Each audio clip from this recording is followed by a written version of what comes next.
মিরপুরে শুরু হয়েছে বিসিবির সভা। সেখানে আছেন সহকর্মী মোহাম্মদ নাজিম। সবশেষ খবর জানাতে যুক্ত হচ্ছেন তিনি আমাদের সাথে। নাজিম, বিসিবির সভায় সবশেষ কি খবর সেটা তো জানতেই চাই। আজ কি বিষয়ে সিদ্ধান্ত আসতে পারে, কোনো ধারণা আছে কিনা?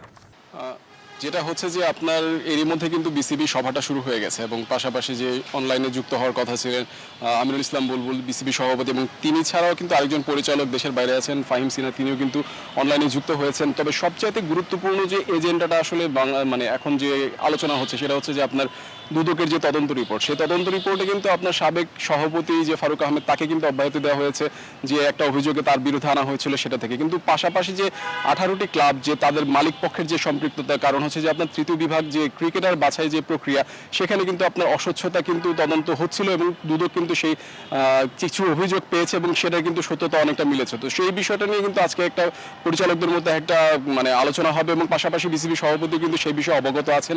পরবর্তীতে সেটা নিয়ে কিন্তু একটা আনুষ্ঠানিক বিবৃতি দেওয়ার কথাও রয়েছে, কারণ আপনার এই জায়গা থেকে আসলে বিসিবির যে পদক্ষেপ কি হবে কিংবা তাদের স্ট্যান্ড কি হবে সেটা নিয়ে কিন্তু আলোচনা জানা যাবে।